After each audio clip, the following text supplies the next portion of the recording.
Hello बच्चों, good morning. आज की इस क्लास में क्लास 12 का जो बायोलॉजी में जो बचा हुआ भाग था, जो कायिक प्रवर्धन जो होता है पौधों में, 3 तरह के होते हैं। पहला तना के द्वारा, जड़ के द्वारा और पत्तियों के द्वारा।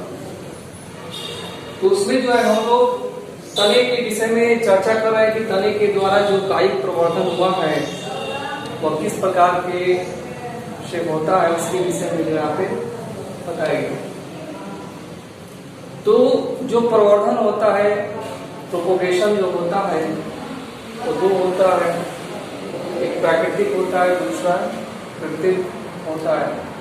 तो प्राकृतिक जो कायिक प्रवर्धन यहाँ पे लिखे हैं बच्चों, प्राकृतिक कायिक प्रवर्धन यानी कि नेचुरल वेजिटेटिव प्रोपोगेशन, यानी कि प्राकृतिक रूप से जो कायिक प्रवर्धन हो रहा है, पौधों में जो जनन की प्रक्रियाएं हो रही हैं वो किसके द्वारा हो रहा है? तो प्राकृतिक कायिक जनन के द्वारा। इसके अंतर्गत हम लोग पढ़ेंगे पहला भूमिगत तना द्वारा। भूमिगत तना द्वारा यानी भूमि के अंदर जो तना विकसित होते हैं उनमें किस प्रकार के जो है कायिक प्रवर्धन पाए जाते हैं, प्रोपोगेशन किस प्रकार का होता है, उसके विषय में। तो इसमें जो पहला दिया है बच्चों, नंबर 1 है इसमें कंद। कीवर्ड्स कंद में आते हैं आलू। तो आलू क्या है बच्चों? तो आलू जो है एक प्रकार का तना है। आलू क्या है? एक प्रकार का तना है। और ये किस प्रकार का तना है? तो भूमिगत तना। भूमि के अंदर देखे होंगे कि आलू जो होता है भूमि के अंदर होता है और उसकी जो पत्तियां होती हैं वो बाहर होती हैं। तो आलू क्या है बच्चों? तो कंद है। क्या है? कंद है। कंद में क्या चीज आएंगी? तो आलू बताएंगे आप लोग। तो मान लीजिए कि एक प्रकार का ये आलू है, ये आलू में जो आलू का ये 8 लोग बीज बोते हैं आलू का। तो देखे होंगे उसकी 8% जो काट कर अलग कर देते हैं, तब उसको काट के लोग बोते हैं। उसमें क्या होता है कि कक्षस्थ कलिकाएं पाई जाती हैं। आलू में जो है कक्षस्थ आग के पास से जो कलिका निकली होती है उसको बोलते हैं कक्षस्थ कलिकाएं। तो कक्षस्थ जो कलिका होती है, अनुकूल परिस्थिति आने पर जो है एक नए पौधे का जो है जनन करती है, यानी कि प्रोपोगेशन करती है, प्रवर्धन करती है। अनुकूल जब परिस्थिति बनती है पौधों के लिए, जो है परिस्थितियां जो है सबसे ही महत्वपूर्ण होती है। पौधे में जो जनन प्रक्रिया होती है, नमी होनी चाहिए, प्रकाश होना चाहिए, लाइट, और उस प्रकार का अनुकूल जो है वातावरण, क्लाइमेट होना चाहिए। किस प्रकार की नमी हो उनके अनुसार, जिससे वो प्रोपोगेशन कर सके, जिनमें उनका विकास हो सकता है, जिनमें उनका प्रवर्धन हो सकता है। तो नमी की आवश्यकता पड़ती है, प्रकाश की आवश्यकता पड़ती है, और ये क्लाइमेट, मौसम देखिए फसलों के लिए जो मौसम सबसे ही महत्वपूर्ण रखता है। मौसम जैसे मान के चलिए कि रबी की फसल में गेहूं बोते हैं हम लोग, तो रबी की फसल में गेहूं ना बोकर धान बोया जाए तो धान होगा? नहीं होगा। धान की फसल जब बोते हम लोग उसमें जो है गेहूं की फसल बो जाए, क्या गेहूं का फसल होगा? नहीं होगा। इसलिए क्लाइमेट, मौसम जो है उनके अनुकूल नहीं है पौधों के। और जब पौधों के अनुकूल जो है मौसम रहते हैं, क्लाइमेट रहता है, तब पौधे उसमें क्या करते हैं? वृद्धि एवं विकास करते हैं, यानी कि उनमें जो प्रोपोगेशन की क्रियाएं होती हैं।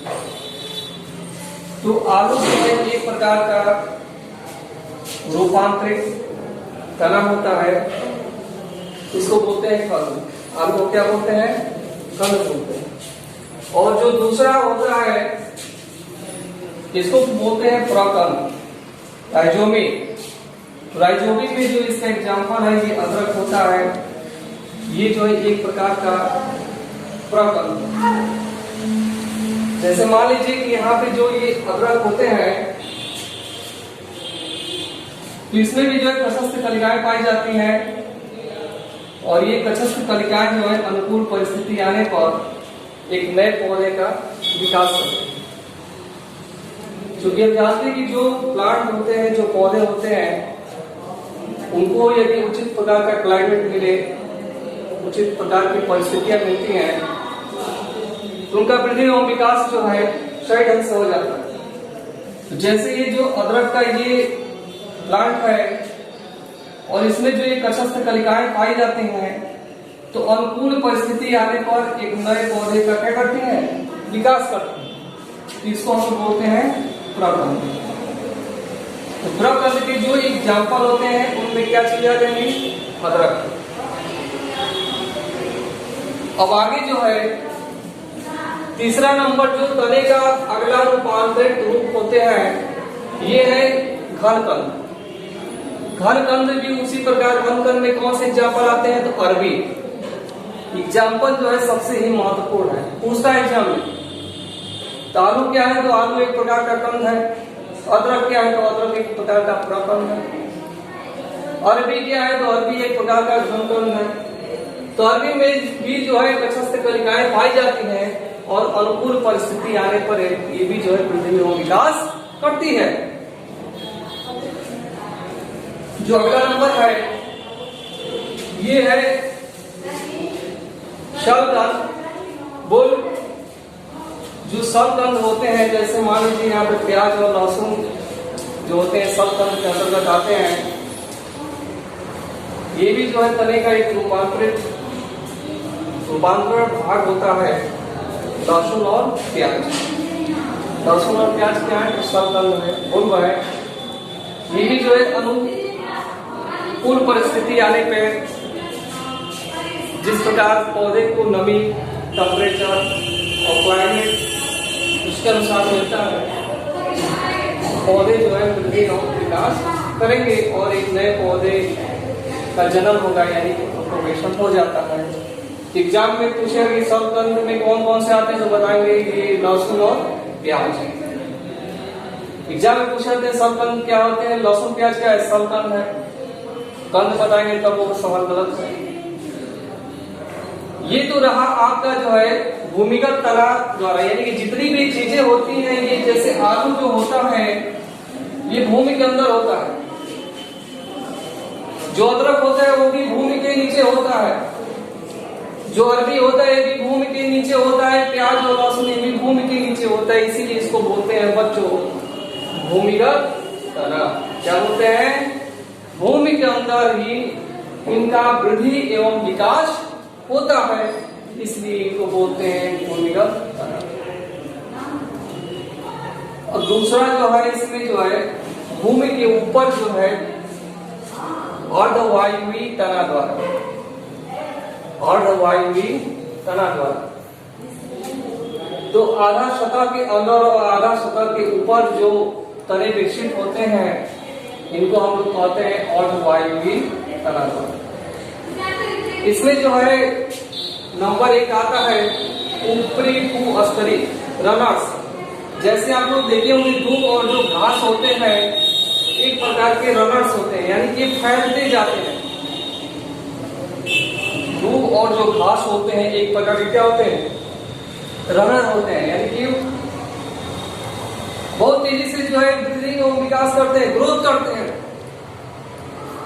तो ऊपरी भूस्तरीय यानी कि रनर में क्या आ जाएंगे, एक प्रकार के दूब और घास आते हैं, ये भूमि के ऊपर जो फैलते जाते हैं, फैलते जाते हैं। दूसरा जो है भूस्तरीय स्टोरोन। स्टोरोन के अंतर्गत जो है स्ट्रॉबेरी, एग्जाम्पल आप लोग याद रखिएगा। भूस्तरीय में कौन से आएंगे, तो स्ट्रॉबेरी। स्ट्रॉबेरी मानी ये प्लांट है, इसकी ब्रांचेज होती है, शाखाएं निकली होती हैं, और वायवीय रूप से आगे बढ़कर तना भूमि में नीचे की तरफ जो है धस जाता है, और एक नए जो है स्ट्रॉबेरी का जन्म यानी प्रोपगेशन हो जाता है। इस प्रकार से ये जो चीजें हैं प्राकृतिक कायिक जनन के अंदर 2 चीजें हम बता दिए आप लोग को, एक जो है भूमिगत तना द्वारा किस प्रकार से पौधे में प्रोपोगेशन होता है, तो इसमें बताया है कंद में जो है आलू आएंगे। दूसरा बताया है प्रकंद में क्या आएंगे बच्चों, अदरक आएंगे। और तीसरा जो बताया है घन में क्या आएंगे, अरबी। और सबगंध में क्या आएंगे, प्याज और लहसुन। ये भूमिगत तने हैं, भूमि के अंदर जो है इनका वृद्धि एवं विकास होता है और इसमें जो है कक्षस्थ कलिकाएं पाई जाती हैं और अनुकूल परिस्थितियां आने पर जो है वृद्धि एवं विकास करती है। दूसरा जो इसमें दिया गया है अर्धवायुवी तना द्वारा, तो अर्धवायुवी तना द्वारा यानी कि आधा भूमि के अंदर और आधा जो है भूमि के ऊपर। तो इसमें जो पहला नंबर है ऊपरी भूस्तरीय, यानी कि जो रनर्स होते हैं, दूब घास जो होते हैं, देखे होंगे कि जमीन पे बहुत तेजी से फैलते हैं, रन करते हैं।